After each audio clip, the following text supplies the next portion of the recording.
Just wanted to talk, that's all. How's it going, everybody? Let's start warming up the oven, shall we? Jonathan Loaisiga has been activated. He will replace Tyler Matzik, who got DFA'd. Let's pour one out for Tyler Matzik. But just revisiting the type of pitcher that Jonathan Loaisiga is, I want to go ahead and pull up his numbers over the years. In 2024, he only appeared in 3 games. He threw 4 innings. He had 3 strikeouts, but he did not allow an earned run. Year before that, 17 games, 3.06 ERA. Year before that, 4.13 ERA. He was astonishing in 2021, 2.17 ERA. So this is a guy who has elite stuff. He will add a ton to our bullpen. Welcome back to Mr. Loaisiga. And we do have the lineup out for tonight's game, which I thought maybe we could look at before we get to all of the stuff tonight. So let me go ahead and pull that up for you as well.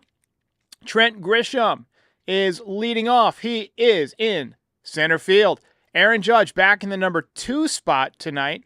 As you see, the top comment is that he should be number 3. Let me know in the comments where you prefer Aaron Judge hits. I like him in number 2, but I agree with the caller last night who made a great case for him at number 3 with the right people in front of and behind him. Cody Bellinger is in left field tonight. Jason Dominguez will be the DH. Paul Goldschmidt bats cleanup at first base. The Martian bats 5th at DH. Anthony Volpe at shortstop batting 6th. Austin Wells gets the call behind the dish to catch Carlos Rodon. Oswald Peraza gets the start at third base. No DJ LeMahieu in the lineup tonight, despite returning on Tuesday and getting a start on Wednesday and getting a hit on Wednesday. And then Yorbit Vivas will get the start tonight at second base. And as I mentioned, Carlos Rodon on the mound. Let's go ahead and pull up Carlos Rodon's stats because he has been phenomenal this year. And I accidentally clicked on the wrong button, so we're going to pull it up in just a second. Carlos Rodon StatCast. Here we go. He has turned his career with the Yankees around after a really, really tough start in 2023. 2024 was a little bit better, but 2025 has been a different animal. Honestly, he didn't get off to a great start. We were playing the meatball song for him. And you know what? He did stop serving the meatballs. He has not been serving the meatballs. He has been dealing. And once again, 67 strikeouts in 54 2/3 innings so far. So missing a lot of bats so far. We're seeing the chat here. We have Grisham. That apparently could be the chant tonight. That seems to be what's going around the internet to try and make Soto feel bad. I'm sure Soto is crying and wiping tears with his $100 bills, like in that movie with Woody Harrelson. Was it Zombieland or something like that, where he was money has no meaning, so he's using it as like Kleenex or whatever. Anyway, this is going to be a really fun series. The pitching is going to be obviously a huge piece of what happens here. I'm going to get some voicemails queued up, and we're going to play some voicemails for you. You guys called in a lot. A lot of people really, really excited about this series, as you should be. This could be an epic series. And my phone is about to go off because it thinks I'm saying Siri. All right, so let's go ahead and revisit the pitching matchups first. As I mentioned, Carlos Rodon pitching tonight. Tyler McGill, 3-3 with a 3.10 ERA. So far this season. I'm going to pull his StatCast numbers up as well. You look at him and they're not, phenomenal. He's clearly an above average pitcher, but really the only thing he's right near the top of the league at is extension. He's well above average in strikeout percentage as well. That could have to do with the extension. David Robertson was like that a little bit. Now, Miguel has gotten better the last few years. Back in 2023, he had a 4.70 ERA. Last year, in about half a season, he had a 4.04 ERA. And this year, so far, in about a quarter of his starts, of what he hopes to have, of 32 starts or so, he's got a 3.10 ERA. The ground ball percentage is a little bit below average. The hard hit percentage is a little bit below average. He will walk guys, but he will get them to whiff too. You see the 72nd percentile of whiff percentage, 86th percentile of strikeout percentage.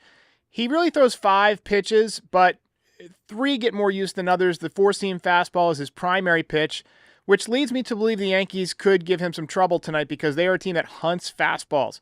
Also got a slider. He throws that about 23% of the time as opposed to the 43% for the four-seamer. The sinker at 23% of the time. And then the changeup and curveball coming in at 7% and 4% respectively. BRT says he's disappointed we're not seeing Rice Baby tonight. I feel like that's, a valid thing to be upset about because he crushes right-handed pitchers. Miguel, 6'7", so he's the same height as Aaron Judge, 230 pounds. So, this is a guy who is a imposing presence on the mound, doesn't throw overly hard, 94.6 mile an hour fastball. I remember that when that was considered a great fastball, but not anymore. It's a little bit above league average or so. It's in the 66th percentile. So we're going to take a look at Griffin Canning, who will start in Game 2 for the Mets. Now, he's a little bit better when it comes to the StatCast stuff, and 8 starts, 2.36 ERA. Last year, just 6-13 with a 5.19 ERA. So either off to a really good start or having a career year. I guess you could have both, have a career year and get off to a really great start. He went to the same college as Garrett Cole, UCLA. He's a ground ball pitcher. He's in the 87th percentile of getting ground balls. You see that he throws the slider 35% of the time, four-seamer 35% of the time. So 70% of his pitches are going to be fastball or slider.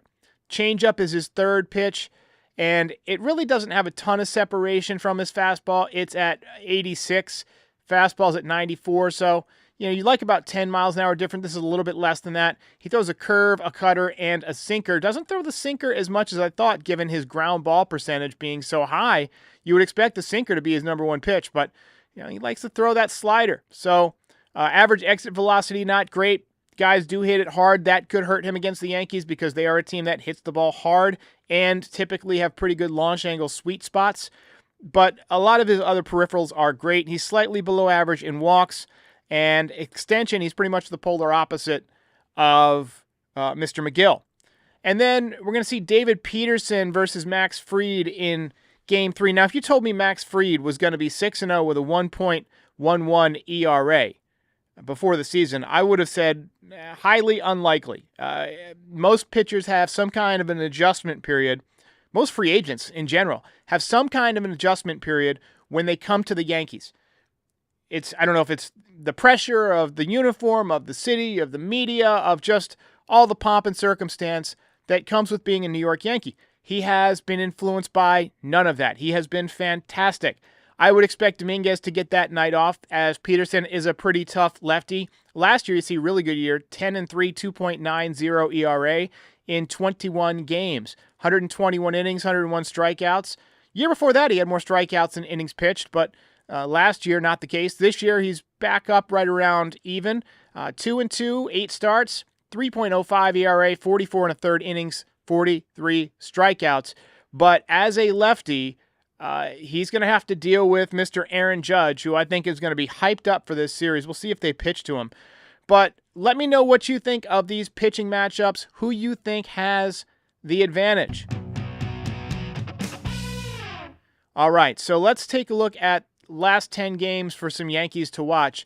Obviously, we're going to keep our eye on Aaron Judge. Only 350 in the last 10 games. Only 350. That's unbelievable to say that. And by the way, I see the predictions rolling in. Get your predictions coming because we're going to do that in just a couple of minutes. We got the players to watch. We're going to go over the OPS leaders, and then we're going to visit Nostraderic, and we're going to get your predictions to go along with that. But last 10 games, 350 for Judge, 4 home runs, 8 RBIs. Trent Grisham, last 10 games, also 4 home runs, hitting .297. He's just been remarkably consistent. He's been hovering around that 300 mark all year. He's been hitting for power. He's been playing very smooth defense. He's so relaxed. He's got that kind of slow heartbeat thing that you talk about with Dominguez, where he seems like he could be a guy that's clutch. So he's one of those guys that I'm keeping an eye on in this series. Paul Goldschmidt has been on fire last 10 games, hitting .333. Low-key, probably the best bargain discount of the offseason. I mean, he's having an MVP caliber season if it weren't for Aaron Judge putting up ridiculous numbers. He's just been remarkable. He had that big pinch hit home run against Seattle the other day. And Cody Bellinger has been heating up. Over his last 10 games, hitting .310 with a couple of home runs and 5 RBIs. Better swings, bigger hits. You remember the big hit against Baltimore. He had the big home run on the high fastball against the Padres in the final game of that series. So, look, these are the guys that I'm watching. Let me know in the chat who you're looking for. I see the predictions rolling in, and I'm going to save a few of them so that way we can go over them together in just a minute. But first, let's talk about the OPS leaders on the team. As we expect, Aaron Judge right at the top, 1.279, absolutely ridiculous. And Trent Grisham hanging in there just under 1,000. He's basically been Juan Soto. He has basically carried the torch for what Juan Soto did last year. And I'm here for it. 996 OPS. Paul Goldschmidt over 900. Yankees have 4 players with an OPS over 900. Biggest series of the year. And the Yankees have a 900 OPS rookie. Well, not technically a rookie. He's past his rookie eligibility, but a guy who's basically a rookie, Rice, sitting the bench. I'm not sure, how you're going to keep him in the lineup as much as you need to once you got Giancarlo back, but 900 OPS and sitting the bench in such an important game against a right-handed pitcher, I don't know, man. Volpe up to 738, Dominguez 761, Wells 748, and Bellinger 688. I know that's not in order. I was kind of adjusting from what we had last week, so some guys have risen, some guys have fallen. But top 4, all over 900. All right, so it's that time. Let's talk about your predictions and mine. This was built by a wizard. We'll start with Lori C., who says Soto 0 for 4 with 2 strikeouts. We'll take it. Sean Browning says that Bellinger is his wild card for the series. I hope so. And Jake Boss says Bellinger trending the right way, and he loves it. I agree with it. Rodon, 7 innings, 4 hits, 1 run, 1 walk, 7 strikeouts. That's the prediction from Jared Williams, and we will sign up for that right now. Sean Browning says Rodon, Fried will shove, Schmidt will hold his own. I could see that happening. I really think that Rodon is going to shove tonight. Like he strikes me as one of those guys who's going to be really up for this particular game. Jared Williams says Judge home run. That one, not really going out on a limb, but we'll sign up for it right now. And Teddy makes the prediction, and he says Yorbit Vivas first career bomb. A lot of Yankees rookies have impacted the Subway Series over the years. I remember when, what was that pitcher's name? Tyler Clippard made his first career start against the Mets in the Subway Series, and I think he went 5 innings and gave up 1 run or no run. He was really good. Didn't have a great career with the Yankees and definitely wasn't a starter. He became a really good reliever, but Yankees eventually traded him. Yassine says Judge will hit a home run. David says Volpe 2 hits, including a double. Jack Luminous says Judge 3 for 5, 4 RBIs, 2 home runs. Bobby says Cruz makes Lindor look silly. Raymond says Goldie, a home run tonight. We'll sign up for that. Mary Beth is happy about the Jonathan Loaisiga news. Get the lasagna ready. As you guys can tell, I am a little bit hyped up tonight. I'm excited. And my prediction for tonight is that Austin Wells, who, by the way, the last time I predicted him hit a home run was in Seattle, and he did. Austin Wells going deep tonight. That's my Nostraderic prediction. All right, so quick word from our sponsor, Harry's, and then back with, we got 1, 2, 3, 4, 5, we got like 7 voicemails today. So in baseball, as in life, it's all about having that extra edge, that little extra half second of a swing, the late break on a slider, or the grit to outlast your opponent on a hot afternoon. Same goes for shaving. Harry's gives you the edge where it counts. I tried the $5 trial set, and honestly, it's like the ace of my bathroom rotation. The handle's weighted just right, the razor is smooth, and the foaming shave gel lathers better than anything I have used before. I keep my beard tight around the jawline, clean edges, no irritation. Harry's handles it with ease. Even the packaging is big league. And their body wash, I've got the redwood scent. It's like a fresh cut field on opening day. Get the edge on your shave with Harry's razors. Normally their trial set is $10, but right now you can get it for just $5 at harrys.com/stripe. That's harrys.com/stripe for a $5 trial set. All right. And reminder, check out nyydesigns.shop. It helps keep the channel afloat, helps keep my light bill paid. We got mugs, we got hats, we got shirts, we got hoodies, we got everything a Yankees fan would want. Great Father's Day gifts. Mary Beth says Rodon will keep his cool and pitch a great game. And, you know, keeping his cool is very important. Mary Beth actually called in. Let's hear from her. Derek MB here, and I'm sure you've read or heard about the chant that we want to do tomorrow night. We've got Grisham. We have Grisham. We have Grisham. We don't boo Soto. We have Grisham. We have Grisham. Go Yankees. I love it. I love it. Look, fans, I'm sure will boo. Some fans will boo. I would probably boo if I was there, but I got no problem with the Grisham chants. One, because it throws a little bit of shade at Juan Soto and that trade, but also it's got to feel good if you're Trent Grisham. That's got to make you feel good. Here's Richie. Hey, Derek. My name is Richie from Hawthorne, New York. Just want to get your thoughts on the Yankees pitchers in the farm system, and if there's a shot that they get brought up this year. Ben Hess, Bryce Cunningham, Elmer Rodriguez, Cruz. Those guys are filthy, and I think between our starting rotation and bullpen, maybe we could use some help at some point. Even Cam Schlittler as well. Like, you guys are filthy, and I think just want to get your thoughts on that. I think Cam Schlittler is the closest. He's at Double-A. I think Elmer Rodriguez Cruz is the wild card because he's got such incredible stuff. Ben Hess and Bryce Cunningham are both really good, but I want to draw the attention to Griffin Herring. We've had some people request I talk about him. I personally have never seen him pitched. He is 22 years old in Single-A. He is a college pitcher out of Louisiana State, off to a great start.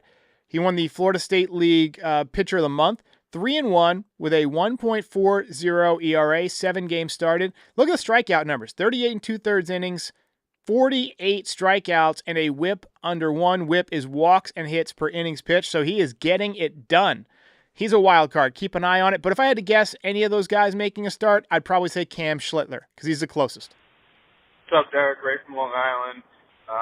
Just calling, kind of change the topic. Hopefully, we're going into this Mets series, and I wanted to see if we could make like a challenge to New York fans. I don't know about you. I'm tired of hearing like, "Oh, I root for New York. I root for the Yankees and the Mets." If New York wins, we all win. No. Juan Soto's coming to town. Don't hate the player. Hate the team. We are not Met fans. The Yankee fans. Appreciate it. So we got an interesting call or interesting message here from BBCYN. It says, what do you think about the Soto tribute they were going to play? I haven't seen it. I've heard that they weren't going to. Brandon Tierney tweeted that they weren't going to have one. So if there's one that's been made, I don't know about it. I haven't seen it. I personally don't think they will play one. I wouldn't play one. I mean, he left us. I mean, we offered him $760 million and he said no. If I offered you $760 million and you said no, you're not getting a fucking birthday card from me. I'm sorry. You're definitely not getting a tribute video. Let's go. Hey, Derek. This is Eric calling from Rivers, California. Fan of your show. Just want to call in. More of a general baseball question. What do you think the MLB should do about, or pitchers should do about the injury epidemic going on? Guys blowing out their elbows really, consistently. I know you mentioned a lot of guys are just throwers instead of pitchers now. How would you approach it if you were a pitcher nowadays, throwing max effort, 99, with no input, from your coaches? If it was just you, how would you attack it? Anyways, see ya. I'm Thanks not a doctor, but I've read that the most consistent thing causing injuries is max effort fastballs and just throwing max effort constantly, maybe I've never had an elbow problem, and I was a pitcher, but maybe I just didn't throw harder. I hard enough. I was upper 80s at my peak, and maybe on a windy day I get a little higher than that, but I don't understand how you can control the baseball when you're throwing super max effort like that. I mean, it's a level of training that I didn't have. So, I think velocity is the major problem. Guys just need to learn to pitch at a slower velocity and, use movement, disrupt timing. I know velocity is the biggest indicator of success, and it's the way you get noticed by scouts, but you know what? Getting guys out gets noticed too. Hey there, Derek. I think I called earlier. I forgot to leave my name and stuff. But, yeah, it's the first time calling in, even a voicemail. I've been watching your shows, since day one. But I'm calling about Will Warren and Escara catching for Will Warren, back there.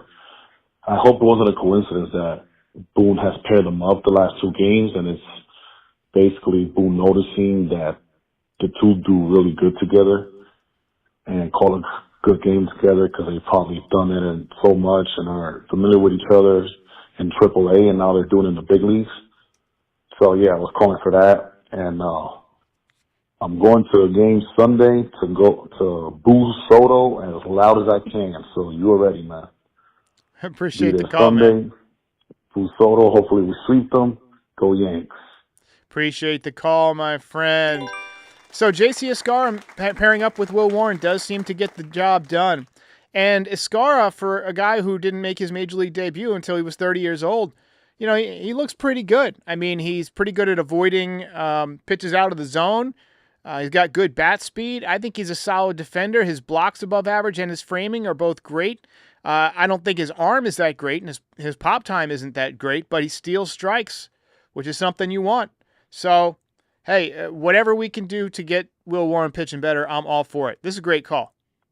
Hey, I want to remind everybody, when Robinson Cano came back to the Bronx after signing with the Mariners, he was booed for 2 minutes straight his whole at-bat. I remember that. He was cheered for when he struck out, and the stadium was like halfway empty that day. This is going to be packed. It's going to be louder than the World Series. It's going to be probably the most exciting baseball game you'll see for a while. And, yeah, let's go Yankees. Remember, Padres were a good team. We won the series. Mariners were a good team. We won the series. We got this. Appreciate it. Yeah. I think the Yankees can definitely win this series. And you make a good point about Robinson Cano. When he left to go to Seattle, I mean, I couldn't believe that Juan Soto left the Yankees during the prime of his career to go play for Seattle, a team that's never won jack.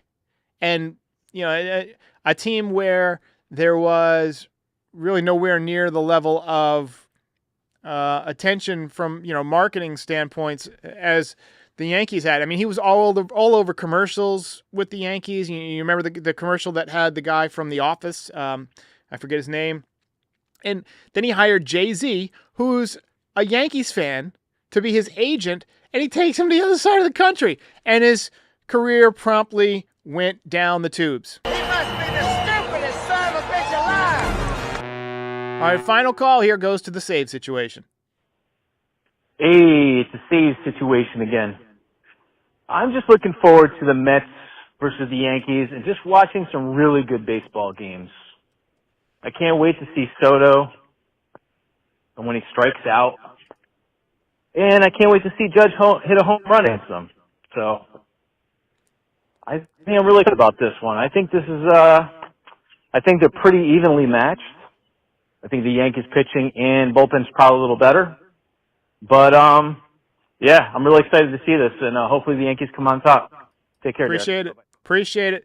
Yeah, I'm more hyped for this series than I have been for any series in a long time. And it's great to have Jonathan Loaisiga back. I don't expect him to get the ball in a big spot right away. I think they're going to want to ease him in. I think you might see him if there's a 3 or 4 run lead or a 3 or 4 run deficit. I don't expect to see him in a 3-2 game or a 2-1 game in the 8th inning. I mean, I'm sure he's comfortable, but there's a certain level of nerves. The stadium's going to be packed and hopping and buzzing. The adrenaline's going to be high. But I do expect that we'll see him in that situation within the next several days because they're going to ease him in. But if he's throwing the ball well, watch out because he is a high leverage guy. All right, I will be back after the game with Mr. Terrence Kim, so tune in for that. Reminder to like, subscribe, and once again, check out nydesigns.shop. I'll just pull it up real quick so you guys can kind of get a look of the lay of the land, maybe see something you like. So if you just click on best-selling items, those are the most popular items. We've got hats, we've got shirts. This Judge hoodie is super popular still. We got we got a bunch of people rocking these. When I went to the stadium like a year or two ago, we already had been selling these, and I saw a few people wearing them. It was a fall game. And then this is relatively new. We added this. This is an original with the 99 and the Judge swing, which I really like. We got it on a coffee mug as well. We got a few different versions. We got one that's just the swing without the 99 on a t-shirt. We've got some good Core 5 stuff. This is a popular shirt. Check that out. We've got Dreamweaver, who, by the way, was phenomenal last night. He was tremendous. He's a stone-cold killer if you give him a clean line. Whoops. We got the fun hat. This is a trucker hat. We've got, this is probably my favorite one of the shirts. Schmidt happens. Schmidt happens. We've also got that on coffee mugs and things like that. Belly bomb. This is fun little bomb with the words belly bomb. We've got the Martian. Remember he was wearing a shirt that said just be nice. Here it is. Here's the mug. And we've got the, I don't know where the shirt is. We got the shirt in here somewhere too. We've got more Martian stuff here. We added the little fun hat logo to his uni there and the UFO. We've got some Babe Ruth stuff. This is new. Got the Babe, and we got the old style cartoon to go with it. And this is a Martian shirt, the Martian glasses. We got half New York, kind of like an animated, kind of like, I don't know what the word, like an exaggerated New York. And then we've got the Mars reflection in the glasses.